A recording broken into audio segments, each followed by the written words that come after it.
Okay, good morning. Can you hear me back there? Okay. So as always, it's an honor to share a few words. I'm not going to be saying any of my own words. I've always been fascinated by the things that Rebbe implanted, that bavoren, and anticipate things that would be coming. As we know, Rebbe bavoren's everything. The Rebbe paskined that already on the Frierdiker Rebbe, so for sure it's on himself. So over the years, but also the last few days, I was reviewing. As you know, the Rebbe spoke to the women 3 times a year. Once before Rosh Hashanah, and the second time around Shavuos, one connected to the convention, and another to the graduates and the camps and so on. I think it was one year there was a 4th time when the Rebbe came out with Mivtza Neshek. It was a Motzei Shabbos talk. But generally it was 3 talks a year. And when you look in these sichos, and I definitely encourage you to do so, over the years, you see that Rebbe develops the themes and the ideas he wants to share, especially to the women in general, and you particularly as mechanches and leaders, and mashpiyas, etc. So it's all there. So I'm going to say some things that I gleaned from some of these talks, not all of them, but a few key points that I thought are very relevant, especially in our time.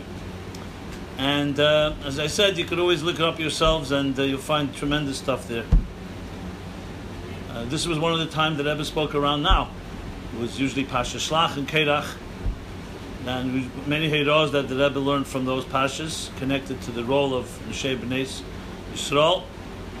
And but particularly focusing on what we're here for, and that is your great schus and merit. You're essentially, whether you like it or not, shaping or not shaping the next generation. And it is what you will convey, and with your dugma chaya and the teachings that will affect people, hopefully for generations to come. And God forbid, if you don't do it properly, it will not affect or have even a negative effect. And as I said, it's not my words. It's the words from the Rebbe, talking about especially people who have chinuch in their blood, using the words from the Pasha Ba'al Eishcha a few weeks ago, and continuing last week's Pasha, and even in this week's Pasha, Kerach. And that is the theme of Shalheves Eila Me'eleha, which is, in the words of Chassidus, the Chassidish language for that is Aveda B'keach Atzmei. This is such a tremendous point, which I'm sure you've heard many times, and I'm sure you've thought about and conveyed, but it's still worthwhile repeating again and again, because clearly the Rebbe made it such a central cornerstone of his own shlichus and his own nesiyus. And literally in the first Farbrengen, Yud Shvat Tovshin Yud Aleph, when the Rebbe assumed leadership officially, so one of the first things he said after the Maimer, he said that it's customary is to, in this country, to make a statement when you assume a new position. The Rebbe's words. And so therefore you make a statement, and the Rebbe started with a statement that is Avos Yisrael and Avos HaTeira and Avos Hashem, and they're all connected. But then he continued and he said the following. He said, that was the expression that Rebbe used. Very hard to translate into English. It basically means don't deceive yourself into thinking that since now you appointed me, that I will take the load off of you, and that you don't have to do your own work, and you'll send me ksovim, and you'll sing songs for me, you'll send me a pan. The Rebbe made it very clear, he nipped that in the bud, and made it very clear that's not the case. Everyone has their pekel. The Rebbe's words were everyone has their aved with their shtuz de lumazeh, the language of Bas Legani. And then he said, don't decline from helping, but basically I'll help those that help themselves. Now, Kemuvan, the Rebbe did much more than that, but that was a theme that never ever ceased. From Tafshin Yud all the way to the Sikha Tafshin Unal of the famous Sikha. What did the Rebbe say? It's not inconsistent to that theme. Not getting into the dramatics of that particular Sikha. So I think as far as Chinuch, I remember the last Farbrengen, Le'isato, that the Rebbe spoke to us, Pasha Ba'al Eishcha, I'll share a personal story because I prepared that sikha for editing. The Rebbe spoke at length about this theme. The theme was, of course, the Rashi on the first word, Balescha, says, why does it say that word? It should say, Badlokescha. Hadlokas Nedis is the bracha we make, not Allah's Nedis. Why raise the flames? So Rashi says, because the mitzvah was that the Kohen Gadol, when he lit the menorah, had to light it in a way that it should rise on its own, because it takes for a second or a split second till the flame catches. So you have to wait. And the Rebbe asked the klotz kasha. For that you have to change the entire word? Big thing. What's the worst scenario? The flame burns out, the worst case, and he goes back, he light it again. And the Rebbe went to elaborate that this captures the whole essence of life, Baleshka Sanedis, and of Chinuch, the Rebbe said, which is we are meant to be walking menorahs to illuminate everyone and everything in our path. And there's two ways to do it. You can inspire someone by teaching them ideas, conveying good thoughts, teaching Torah, but the teacher is the one that's teaching and the student is the one that's receiving. So the Torah says, no, that's not the kavanah. The kavanah is you don't teach information, you empower people. You empower your student, you empower your mushpa, you empower anyone that you meet, that they should be able to rise on their own. And that's was ad kedei kach negei. It doesn't matter. It's not like you go back and light it again. No, that's not the case. That you have to light the flame and make sure that it can burn on its own, even when you're no longer there. When you think about it, it's a pshat, but it transforms the whole pasuk and also the basic lesson to all of us. And maybe it's the most powerful message of all, because frankly, we're 23 years from Gimel Tammuz. If there was no Shalheva Selam Me'elah, we wouldn't be here being able to talk about this. So it's with the Rebbe's Keiches, as I'll speak about in a moment. However, it's the fundamental foundation of everything. If you can't empower your children and your students and someone else to be able to continue and perpetuate with their own fuel and energy, then as much as you've done, it dies, God forbid. That's why the Gemara says, B'nai Banim, it says, Teferes Kenim B'nai Banim, that's only when you have grandchildren, or you have students of students, that you could say it's going to be forever. Because as long as you have a student or a child, okay, you're good at mashpiyah, you're a good mechaneches, you can do the job. But when your student can become a mashpiyah and a student can become mechaneches, then you know that it has a perpetual power, a shaleva selam eleh power. So when we prepared this sikha, the Rebbe spoke about it at length that Shabbos. And he went to the whole very philosophical dilemma, which is at the end of the day the Rebbe asked, it's not really me'eleh. Why is it not me'eleh? Because the end of the day, the Kohen Gadol is the one that lights it. He's the one that puts the shemen in. So yes, so now it's burning on its own, but it's nothing what kind of on its own. It's only on its own for a short little while. Where does it really have its own power? The Kohen Gadol had not lit it, and if there's no shemen in there, and all the other factors. So Rebbe went into a whole discussion about free will of every individual. Do we really have free will or not? Because the Eibishter gives us everything. He even gives us the free will, and he gives us the health and the power. So when you do a mitzvah, you stretch out your arm to give tzedakah. Is it you? The arm is being nisava every second anew from the Eibishter. The way you're moving your arm is being nisava by the Eibishter. So where's there really free will? And then it was a very complicated, very subtle discussion back and forth. Is it our power? Is it the Eibishter's power? Etc., etc. I mean, this the Rebbe didn't say, just as an aside, there's the cynics that say, we must believe in free will, we have no choice. You can wrap your head around that one. However, back to the Sikha, so it was not clear at the end what was exactly the kavanah. Since we had the opportunity to write to the Rebbe, that was our schus, our merit. So I wrote up a 2-page or 2 or 3-page, which we did almost every week, questions. And I always took advantage of the situation, obviously. If you have access to the Rebbe, you might as well exploit him to the fullest in good ways. So I asked a bunch of very heavy questions on this topic. Where's Bechira? The Eibishter is giving us the chayes. There's even a medrash that says, Mi'ak dimani v'ashalim. That he gives you the cloth, he gives you the animals to make parchment from, he gives you the scribes. Everything comes to the Eibishter. So where really is our effort? Obviously, there's many different answers, but I wanted to hear what the Rebbe would say, since he was talking on the topic. So it's the only time that Rebbe ever answered this type of answer, and I checked was the following. He wrote on the side of the page, remember on the right side of the page, the Rebbe wrote, he wrote in Hebrew, but I'll translate it. The Rebbe wrote, the whole theme of the Farbrengen was Shalev V'Zeh Me'eleh, and you're asking me to answer your questions? So the Rebbe wrote. Obviously, I was not very happy with that answer, because we're not interested in our answer. We wanted to know what the Rebbe has to say. But he wrote it. He never wrote that. We asked a question, there was always an answer. A deep answer, a simple answer, to study it, but there was an answer. So I always thought to myself, why would the Rebbe say that? It was not, the Rebbe knew we're asking a question because we wanted the Rebbe's answer. And we paid the effort. I mean, I tried to explain it. I didn't just say, what did you mean, the Rebbe? I wrote up a summary of the Rebbe's words and tried to point out certain things just for more clarity.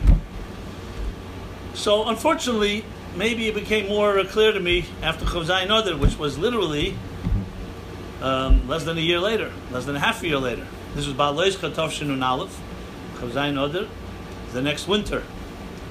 And then, of course, the Sicha of Chavches Nissen, Tavshin Nun Aleph, 2000 Kent, also became much more, again, sadly and tragically, more apparent what the Rebbe was saying. But in time, I came to understand that the Rebbe actually did answer the question. By writing that, he answered the question. He wasn't just saying, listen, answer the question yourself. Just like when the Rebbe said, Chav Ches Nissen, 2000 Kent, Chaz v'Sholem, Achmon al-Itzlan, to say that the Rebbe was throwing the job and the Chrai's responsibility off of himself and onto others. The Rebbe knew who he was and who we are. Now, the Rebbe is a Rebbe. The Rebbe knows what it's ridiculous to say that the Rebbe is suddenly saying, I can't do the job, you do the job. The answer is a very obvious one. That guf is the keich of the Rebbe, that there are times that he does it himself, there are times he's giving us the keich to do it, and that's what he's telling us. That when you do it, you're doing it with my keich. So that's like I came to understand when we struggled through this answer. That answer was basically saying, I'm telling you that you can find the answer. Don't deceive yourself into thinking it's your seichel. I'm giving you the power. There are times that I'll answer directly, and there are times I'll answer through you. There was a chassid, Zalman Gerari, who asked the Rebbe once a question, and the Rebbe wrote back to him to go to Yedidim Mevinim. The Rebbe's common answer very often, to go to friends that are experts. So he wrote back to the Rebbe, he doesn't want friends experts, he wants the Rebbe's answer. So the Rebbe wrote back, or answer, I'm not sure about Per B'Ksav, the Rebbe said, Vos Ardir, as ich empfern durch Yedidim Mevinim. You understand the point here? That it's a much greater accomplishment. What does it bother you that I'll answer through Yedidim Mevinim? Who do you think is giving you the answer? But Me'ezah Sibah, whether we understand it or not, that's how Hashem made the world. And that's how the Rebbe ran Nesius, is that there are times you get it direct, and sometimes it works through the keiches that you get. Yes, we'd rather have it Milmaila, always. Of course, it's easier. What do we have to do? But unfortunately, it doesn't work that way. And the Rebbe, of course, is the one that decides. So in Chaz v'Sholem is it any type of Yerida? On the contrary, in a way it's a vote of confidence, or more importantly, he's empowering us. Because the Rebbe could accomplish it in the Sichos, it says the Rebbe could have brought Mashiach without any of us. But he wanted to give the schus. Again, why? It's not our business to figure out why, but that's the Metzias. So we're not even comparable to the Rebbe, yet he wanted us to be part of the process. As B'Ktana, a little effort, a small effort. That's how I understand it. There's a story that the Rebbe would cite, especially in the early years, in Tafshin Yud, Yud Aleph, Yud Beis, when people wrote questions to the Rebbe. A lot of questions the Rebbe, it was just the beginning of the Nesius, so he referred to a story from a chassid of the Tzemach Tzedek, whose name was Rabbi Aaron Belinitzer. And the story goes like this. Rabbi Aaron Belinitzer was a very big chassid, he was a big bar seichel, and fashtayer, and there was a muhus. The Tzemach Tzedek would go very often to Petersburg for haskonas, to deal with the government, to deal with decrees, to make life a little easier on the Jews. Once he couldn't go, so he sent Rabbanan as a shliach. Rabbanan asked the Tzemach Tzedek, what should I do if I have a suffix? If I have a doubt what to do, if there's an issue that comes up and I'm not sure what to do. So the Tzemach Tzedek answered him, Zosbayin al das atzmei. You should reflect and, how do you say das atzmei, and figure it out on your own. The Rebbe Marash, Tzemach Tzedek's youngest son, was there in the room when the Tzemach Tzedek answered that. And to himself, he didn't say anything, but he thought to himself, okay, Rabban is very big muhus, but maybe a little too much. And it's like the Chassidim would say, kricht avorim, maybe, that he's too much independent. Das atzmei. The Rebbe calls him a das atzmei. You know, a chassid is bottled to the Rebbe. What kind of das atzmei? Doesn't have his own seichel, really. That's the Rebbe Marash's thoughts. He didn't say anything. Anyway, Rabban went off to Petersburg. Tzemach Tzedek was sitting in Lubavitch. It was a meal. And suddenly Tzemach Tzedek gets very deep in thought. You can see he's thinking about something. And he says these words at the table. And then Marash was at the table and the other sons. The Tzemach Tzedek says, Rabban Matatzich in Petersburg. He sensed that Rabban was struggling with something in Petersburg and his dealings there. Everybody waited a few minutes. The Tzemach Tzedek, after few minutes, the way the Sikha says it, the Tzemach Tzedek smiled, and he said, good. At Mechaven Given. In other words, he resolved the issue, and he resolved it the way I would have resolved it. So the Rebbe Marash suddenly realized that it was the exact opposite. He thought Rabban was a little too independent. Das Atzmei. It was the opposite. The Chiddush is not to send a puppet, or a clone, or a child, or someone who doesn't have any seichel. What's the big Chiddush? You send a puppet to do whatever you're bidding.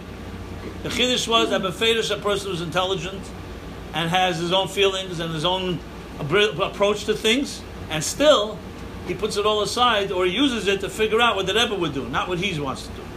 That's the Chiddush. And the many of the sichos the Rebbe speaks about shlichus is exactly the whole point. The Rebbe said many times, a shliach cannot be a child, cannot be an eved, a servant, cannot be a sheita, a fool. It has to be an independent person to their own volition makes a choice that they're going to be the shliach of the Mishaleach. That's the condition. You cannot be any extension of the Mishaleach, biological in any other way. You have to be separate, a separate entity, al pi halacha, and that entity says, yes, I will do your shlichus, and I'll use my seichel, and I'll use my midas and everything to figure out how to implement your shlichus. So a shliach has to be a bardas b'fnei asmei, but he has to be bottled to the Mishaleach. So you saw that in all the shlichus sichos, the Rebbe always talks about that. So you have in this a tremendous lesson, first of all to us, and also to our work and whoever we deal with.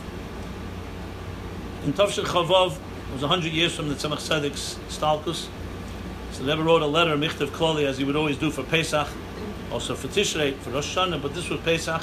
Yud Gimel Nisan is the Tzemach Tzedek's Yortzeit, or Stalkus. So the Rebbe writes an unbelievable letter. It's printed in English Kodesh, a Michtav Klali. Talks about Tzemach Tzedek's, all his qualities. All his great qualities. Talks about Gon, Anosi, Abal Nigla, Mukubal. At least around 10 titles. I don't even remember them all. In a particular order. Then he says, okay, that's a Tzemach Tzedek. So what kind of lesson can we learn from a person of such a giant? We can't even compare. So what do we gain from knowing he's such a great man? So the Rebbe says there, the mashal, that the sun reflects, the same sun reflects in a drop of water just as much as it reflects in the great ocean. So all of us, no matter how small you are, you can reflect the whole sun, even if it's beyond us. But there's three conditions, the Rebbe writes. The Rebbe says the drop of water, Trop Wasser darf sein, rain, klor, und gewendet zum Zun. It has to be clean. If it's dirty, obviously it won't reflect properly. It has to be transparent. If it's not transparent, it won't reflect. And it has to be facing the sun. If it's facing rain, klor, gewendet zum Zun, facing the sun. If it's not facing the sun, facing the wrong direction. You can learn entire lessons from all of those three things. So when you think about it, the Rebbe gave us 23 years ago was Gimel Tammuz. A few years before that, the Rebbe gave us, you could say, the final shlichus, which is 2,000 Sirkat. We don't need to look for any hints and ramazim. It's a clear directive. People are still debating it. However, the words are there and they live on, and clearly until the Gula is here in the fullest sense of the word, we haven't fulfilled the shlichus. So what's our job? Each of us, b'chlal, every chassid, but especially teachers, educators, mechanches, mashpiyas, and so on. Our job is twofold. First of all, that we are channels that are clear, transparent, and facing the sun, and giving over what the Rebbe says, not our own things. And number two, which I think is Haba Hatalia, is automatic that will happen, that the people we affect will be that way as well. So when the Rebbe said, Shalev Selah Me'eleh, said, answer your question yourself, he didn't mean yourself. He meant to say, be wise enough to use your seichel and figure out what I would say. So it's a very simple question. When a question comes up, personal life, or public life, or in your whatever work in Aveda, and there's a doubt or a question, you have to ask, what would the Rebbe say? You may not always have the answers, so you ask someone else to make sure it's objective. The Chassidus people. Sometimes we don't know for sure, but at least we get in the ballpark, some options. The bottom line is, today more than ever, because today you can't, the Gashmis go and say to them, was I right or wrong? Maybe some people have that direct line.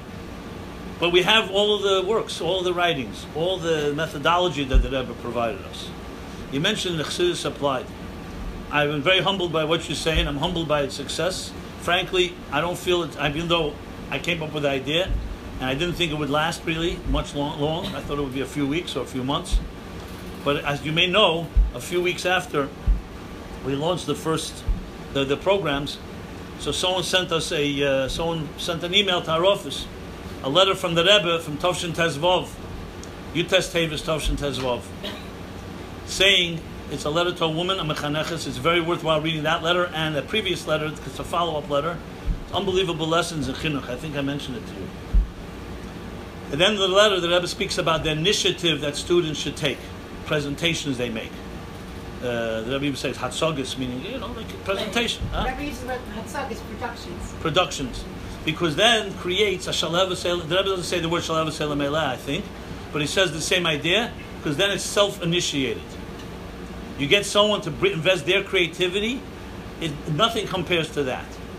First of all, the pride, the confidence it builds, and above all, the cultivation of their skills.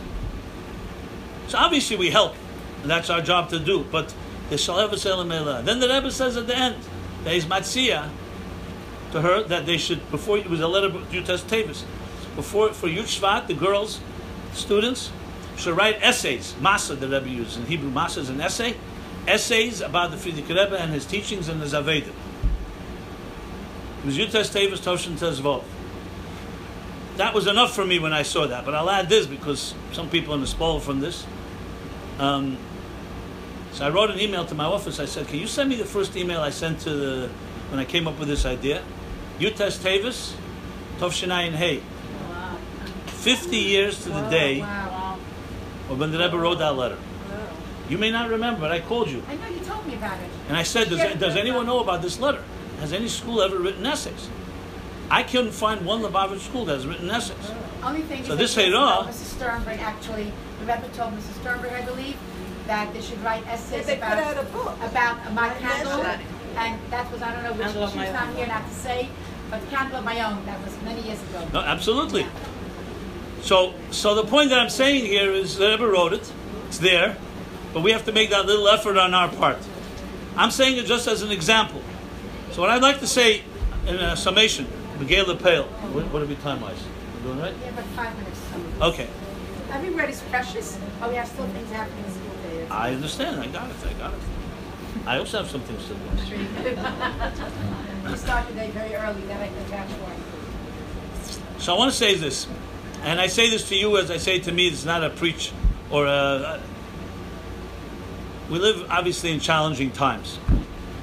And you are, in your hands you have, You have to be faithful. as I said before, students in their formative years. I mean formative, there's children, little children, but formative is also, as long as they're not on their own, meaning married and already have a life cut out for them, really all the choices are before them. As you all know, many of them make their choices, sometimes the way we like, sometimes not. And everybody asks the question, how could you can't obviously control people's lives. You right? So Sit here, it's right here. Okay, please. Thank you. you can't control people's lives. And the Rebbe didn't control either. So we have to learn something from the Rebbe's approach. You would think it would have been a lot more powerful that Rebbe commanded people to do things. I saw a zettel recently, very interesting zettel in the Rebbe's handwriting, where someone, I don't know who, writes to the Rebbe like this. I want to have more iskashus to the Rebbe, but I know I can't do it with ava, so I want to do it with yira, with fear, if you wish, or awe, whatever word you want to use. And befrat, that the Rebbe's personality is a tough personality. That's what he writes. Kosher. Again, I don't know who wrote it, and it doesn't matter. And the Rebbe answers 1-2. On number 1, where the person writes that he wants to have more iskashus from Yira, so the Rebbe writes, "In Keinu be'emes," if that's taka the truth, then I'm sure you'll add in Teira mitzvahs matech Yira Shemayim, underlying Yira Shemayim. He was giving me this Yira thing. Okay. And number 2, where he writes that the Rebbe's personality is a tough personality, the Rebbe writes, "Eineni makid ishzeh." I don't recognize this person you're writing about. And kiyadua, it's known that eineni machriach, I never forced anyone to do anything or about anything. So the Rebbe writes, in his own writing, which of course we know that. The Rebbe said what he said. I remember once at Fabring in 770, I think it was Rabbi Jacobson, I'm not sure who it was. So he said a famous word from Friedrich Rebbe, that my grandfather, the Rebbe Marash, had gehesen, he used to command. My father had gesagt, he said, and I ask. No, that's the difference. One commands, one says, and I request. And then whoever was Fabring said, and the Rebbe, unser Rebbe, says, doesn't even ask. He calls you in and Kavyochel consults. He's asking you what you think. And this asking you what you think is stronger than the command of the Rebbe Marash. Right. Because when you empower someone to be able to answer the questions, and they should be mechuven to what the Rebbe would answer, it's a far greater. It's more risk, there's no question. It's much easier to just tell people what to do. But there's so many examples, and I'm sure you can go through, even ad kedei machlekes in places, that the Rebbe exercised such superhuman restraint that at the time was not even always understandable why. The Rebbe once told my father about a machlekes in a particular city. My father was the Chassidus. My father said, why doesn't the Rebbe intervene? The Chil Hashem, it was Barabim, it wasn't a small little... So the Rebbe said 2 things. He said, 1, sit Sivan nicht helfen, al was ich will schreiben mit jeder eine Teitchen wie will. Won't help because whatever I write, everyone's going to interpret as they see fit. Yeah, he did. And 2, mekenzach nicht mischen and ma'aser bereishis. Think about that. You can't mix the ma'aser bereishis. Because the Rebbe understood very clearly that there's something that needs people to work things out. And frankly, if the Rebbe had not taken this approach, just for a moment, would we be able to be standing on our feet today? I don't know. If we were a bunch of babies completely dependent? Now obviously we'd prefer before Gimel Tammuz. I'm not suggesting this is a bracha here. But, like a reporter asked me a few years ago, Gimel Tammuz, he was here, and he asked me, tell me, how is it possible that Chabad continues on without a CEO? There's no such thing as a company without a CEO, and there's no replacement. And it was already 20 years, a few years ago. So I don't know, whatever came to me spontaneously, I said to him, I happen to know the guy, I said to him, well, you have to remember the Rebbe struck them in their heart and when they were young. So he right away got it. He says, oh, I wish I had a teacher like that. Because when you strike someone in their heart, as the Rebbe did, and ignite people, their neshamadika will to try to make some revolution in this world, make some change, and especially when you're young and you're not there jaded, that does not go away. The Rebbe did not change 40-year-olds and 50-year-olds to go on shlichus. There were exceptions. We had my brother-in-law, at 50 years old, went to Harlem. But it's a yetzim and a klal. It was young people who didn't know, as they would say today, if I knew what I know now, I don't know. I didn't know business, I didn't know b'chlal what it was. Because there was a certain tmimus and innocence. That's what happens. So the challenge of our time, more than ever, because we can't just bring someone to 770 and say, here, the Rebbe's Giluyim, or Simchas Torah, or Shoshana, or Yom Kippur, or whatever, a Mincha Ma'ariv is going to change the person. So we have to figure out how to dig in deeper into the Rebbe's words. Not bring our words, the Rebbe's words. And most importantly, passion. And above all, you have to speak to your student, to your Makabel, and figure out how they're going to make it theirs. They're not going to become a clone of you. Not your children and not your students. And it's not even something we should expect. It's not even healthy. So the key is, how do you give them something that they can use for the rest of their lives, and they will, on their own, when they're not in your presence, and when they build their families or their students, it'll continue. That's the challenge. That's the bottom line challenge. We all know if anyone can master that formula, we have it all worked out. But the Rebbe did give us the tools. And it's, of course, what I was hearing when I came in reading. It's the care for the students. What feels that you care is the Pisgah you do. I don't know who coined it, but it's a great line. People don't care how much you know until they know how much you care. Which, of course, everybody reacted to the Rebbe that way. Who understood the whole Farbrengen of the Rebbe? It was pretty difficult, even with the best of us. But you knew the Rebbe cared. And that captures every soul. Whether you understand every word the Rebbe said, the care, the personal, and not being condescending and judgmental that you are holier than thou, and you know better. It's not how it works. You convey the Rebbe, no problem. Then it's not you, it's the Rebbe. It's not really related to this, but just recently I had to deal with this, and I found an answer from the Rebbe, a couple that were dealing with an issue in Shalom Bayis. Actually, it wasn't even Shalom Bayis, they were engaged, they weren't married yet. And the guy wanted to break up the shidduch.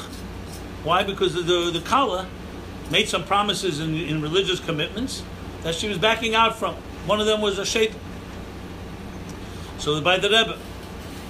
And the Rebbe asked the woman to the Kala to step out. And the Rebbe spoke to the man himself and said to him, "Tell me, why do you want her to wear a shaitan?" He said, "Because the Eibishter wants." So the Rebbe said, "So you're telling me that you and the Eibishter are on one side and she's on the other side? You think she knows that too? That's like 2 against 1, that you representing God?" He said, "No, if she knew that, it would be fine." So I said, "No." The Rebbe said, "If you want to listen to what Hashem says, start with the first halacha, Mechabed ishta yesem megufe. You honor your wife before yourself. Let's stop you figuring out what the Eibishter wants. You show that, because for her point of view, it's what you want. There's nothing to do with Eibishter. She doesn't see you as God's representative. She sees you as you have interests, and you have interests. Maybe you wanted to wear a blue dress, now you wanted to wear a shaitan." Anyway, he listened, and suffice it to say, since I know who they are, she's a lot firmer than he is today, in many, many ways. Not that he had any either, but she was the real thing. And she had to work it out in her pace and do it her way, not the way. As the Rebbe says many times in marriage, husband and wife are not mashpim and teachers to each other. Now, does this a hirah close in every case? I'm not saying that, but the method is definitely a hirah close. A method of respecting and understanding. It's not always about getting what you want. It's about making sure that a person can integrate it. There's many, many stories, and I'll conclude with one, with the famous Velvel Green story, where in Tufshin, when Rabbi Feller met him for the first time, or the first time, Rabbi Feller met him in Minnesota, and they would have these debates. He loved to debate Professor Green about God, about creation of the age of the universe, evolution. And Rabbi Feller, he went along as much as this, and then, of course, the famous story that Rebbe said by Farbrengen, that in the middle of their discussions, he excused himself, Rabbi Feller, and said he got up to daven mincha, and he was so furious, said Professor Green, Velvel Green, we're having this most important debate between this, and you get up and it's just like it's not even important. More important to daven to Hashem, which had ultimately impact on him. But the main part of the story is that Rabbi Feller said to him at some point, "Listen, here's a letter from the Rebbe wrote about evolution. Read it. I'm not a scientist. That's all I can give you." He read the letter. He came back. This letter is for beginners. It's not for sophisticated scientists. So he said, "So write a letter to the Rebbe." So he did. He wrote a whole letter saying, "I read the letter and I don't accept it." And he gave all his arguments. No answer. A year, 2 years, 3 years. I don't know exactly how long. Anyway, meanwhile, in a few years, he became a Shemitah mitzvahs. Finally came to the Rebbe for the first time in Chassidus. A famous story. He saw everybody wearing hats like this. So he went to, where do you go? Yasha's Bazaar on Kingston Avenue. He found himself a fourth thing. Ashmata of his Daf Tzazak. He walks in, the way they tell the story, he told it also. The Rebbe burst out laughing. He said, "Where'd you get that silly thing?" So he said he bought it on the store in Kingston Avenue. I don't know if the Rebbe asked him which store, but it was pretty obvious. So the Rebbe told him, took out a yarmulke from his drawer and said, "Take off that and wear this." That's just that end of the Yechidus. The Rebbe says to him, by the way, the question you wrote to me a few years ago, I'd like to respond. And the Rebbe went into an elaborate response, which was more than adequate. I asked myself this question. As a matter of fact, the Rebbe followed up with a follow-up letter which is not so publicized, but he sent it to me, so I have it. After that, Yechidus. So he said to the Rebbe, after the Rebbe's, as I said, very solid answer, I don't understand. 3 years ago when I wrote to you, I was sure you don't have an answer. That's why you didn't write to me. You had an answer. Why did you wait 2-3 years? And the Rebbe said to him his famous words. He said, I felt that if I would have responded to you, I may have won an argument, but it would have lost a chassid. Because he sends the ego, he write another letter. You know how it goes with questions, there's no end if you're not really receptive. Tremendous lesson in life. It says, Damash Toshiv, you have to know what to answer. Doesn't mean you always have to answer. Sometimes restraint, sometimes innuendo, sometimes everything in its time. Appreciating that ability to have a true communication. If you have to go, there's some things for you. Appreciating the ability to have a true communication of two people includes also a child and a student. Yes, they're not equal, obviously. You're the ones who're supposed to know more. But the one that's supposed to know more has to know also more about what communication is and what's sensitive communication and words from the heart and to the heart. We stick with the Rebbe's words and the Rebbe's ideas. And we consult others in case we have a question. And we speak about it in that way. That's our shlichus. So we really have, final note, a true, unbelievable responsibility. Because we are achroim for this generation now. With the Rebbe's keiches, absolutely, and with the Rebbe's directives, but we are. What we will do is going to change people's lives, hopefully, for the best. And God forbid, I don't want to say the opposite. So, I speak to you, as I said again, speak to myself. This is a responsibility. I speak to a lot of people, including in our community and so on. I don't want to repeat. On the couch from the parents. I don't repeat some of the kfir I hear, but I will say that I see from that the importance to emphasize again and again. We have to forge ahead by soul. We have marching orders. We don't understand everything. No, absolutely not. There are a lot of questions. But question cannot stop a person from moving forward. Question, fine. You ask the question, you answer. You don't answer, you figure it out. We have the marching orders, and we will be judged by how we influence the next generation. It's simple as that. How they will be reflect of what we did or we didn't do. Huh? That's not so simple. I'm not saying it's simple, but I think it has to be stated. Because this is what the Rebbe says. That's not my words again. So the Rebbe says, and I say it to each of us, all of us. Yes, it's a challenge, but so be it. We got to talk about it directly and bluntly. And yes, when someone asks you, people today, as you know, your own children, your own students, they weren't even never saw the Rebbe Gashmis. It's 23 years. People 23 years old, 22 years old, 21, 20 years old, more or less, do not remember the Rebbe or born after, or they were born afterwards. And they ask you, so why is it relevant to me? Why is he not like the Baal Shem Tov of the Alter Rebbe? You have to have an answer to that question. You don't have an answer? So talk to people to figure out an answer. You know, I understand you want me to answer, right? I take the Rebbe's cue. Listen, my time is out. I'm out of here. We could listen a whole day. I mean, this is fascinating. And I don't think there's one answer. First of all, I think everybody has to find the right answer to the right person. We know the general. The answer is a Rebbe lives on not because he's a Gashmizdik and a Shom Beguf. I know Nafsik Sovis Yehovis. The Rebbe's message is the Rebbe. And even before Gimel Tammuz, what do you think the Rebbe was? It's flesh and blood. The Alter Rebbe says, it's Chaim Ruchni. We saw it, so our eyes saw. A Rebbe represents what say Meisha Emesh v'Teiroseh Emesh. Is not a historical event. Meisha lives right now. The Rebbe lives right now, and the only way you can convey that, if the teaching is relevant to me, you'll find people will not ask this question. If the teaching is not relevant to me, they're not going to buy into some type of thing. You have a picture of the Rebbe on the wall. Either the Rebbe is going to be relevant to you, or it's not going to be relevant. We did not have this Nisayon before Gimel Tammuz.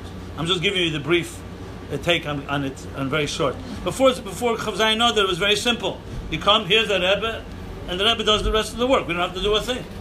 Look at the Rebbe, blow shayfer, you see Elikuz Begoli. But today we don't have that. So the only answer would be, to me, it's much more primizdik today. I'll just say, since we're talking about it, 2 years ago, the head staff of Montreal camp, Gan Yisrael, came to see me. 5 people, two head counselors, three head counselors, and 2 learning directors. They were all born after Gimel Tammuz. I asked them, actually. And what they come to say, they asked me, they wanted me to help them figure out how they can fulfill their shlichus. They're going to have 500 kids. I don't know how many kids are there. How can they help change those children's lives to be more Mukasharim and bigger Chassidim of the Rebbe? I'm very impressed with that. That's what they came to ask me. So I said, what are you thinking? So they said, they told me they did their homework. They went through every sikha of the Rebbe on Sirus Hashem. Because they said the Rebbe's language to children. And they're figuring out how can we adapt that language in camp language, so to speak. So I said, tremendous, that's gewaldic. I was so impressed, I asked them actually how old they were. So they told me 20, whatever, 19. We're all born after. They never saw the Rebbe Gashmis. So we worked on, so I spent a few hours because I really was touched by what they asked. And we were working out, like for example, the Rebbe had a whole language that he spoke, order of the day, commander-in-chief. So I said, so every day, have an order, besides one competition, other competitions, every day, have every morning a small competition of some type of mission for the day. And I take all the things that Rebbe said and implement it. I'm telling the story not so much for the ideas, but for what their commitment. They came back after, they said it was tremendous. I asked them actually, why don't you just do what they do every year? They said, because it's become rote and mechanical, and it's like, it's like a machine. We do this, we say this, just like you say different slogans. They're not interested in slogans. They want to do it into a way that the children will remember it. They told me it was unbelievable. But it was their effort. I just helped them a bit. So this is an example, because they found a passion in doing this. They felt achrayus. Nobody can teach you to have such commitment. You can sit in Fabrenger all day. They had it. And then we help. So I think it's critical. The key thing is, can you ignite the passion in a young person, in a student, and a child? If you can't, then you have to hope for the best that Kabbalah Sale will work. But Kabbalah Sale alone is not always so easy without something beprimius. I don't have a magic pill here, that I can tell you. I do know that the answers are there. And I do know, most important, that Chassidus is absolutely relevant. And if you can't find the relevance, you better find it. I cannot tell you how disturbing it is when I hear Mashpim. I'm just saying it just to shock you a bit. Who told me, what are you trying to do? Make Tanya relevant? Tanya's not relevant. Nobody can be a Beinani. A Beinani means you never did an Aveda your whole life. It's not shaykh. So I said, so you're Mashpia? Why don't you go sell shoes? I don't have a problem. You don't understand Chassidus as applicable. So why are you in this business? Didn't have an answer for me. I know why, because that was he doesn't know he doesn't know how to sell shoes. He doesn't know how to be mashpi either, frankly. So I said, that you really believe that? The Alter Rebbe writes Hagdama that the whole thing is eitzes and Evasion Hashem, and for every challenge. And if you don't have eitzes, you go to Agdelim Shebeirei. I mean, it's the whole thing. He said for the Alter Rebbe's times. I'm not saying any names, but there are people who actually believe this. They believe it because that's what they were taught, and they never found that relevance.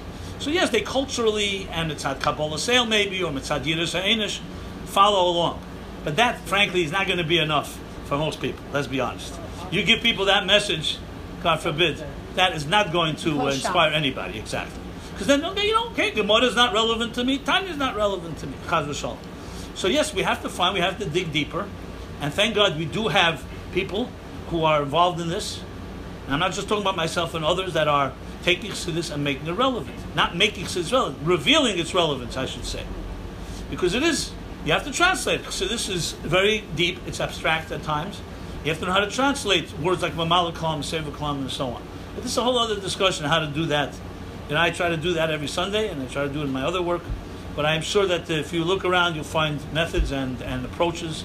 And you have to figure out as well, in your language, you can't be speaking someone. You have to know how you can use those tools in your way. And then guaranteed that the person you're teaching will also learn how to do it their way. The Evasion should help before Gimel Chavzak. Tomorrow's Chavches Sivan. So the Rebbe came to America, and so before Chavches Sivan, before Gimel Tammuz, should have the Rebbe back with us, and we don't have to have all these discussions. And the Rebbe himself can inspire us. But the fact is, we have to do our little part, whatever it may be. So hopefully this adds to that. I think equation. that every word you said, we have to think about now, digest, work on it, and I think it really should be a pull in Shechas, and we should continue in this vein because you really gave us so much today.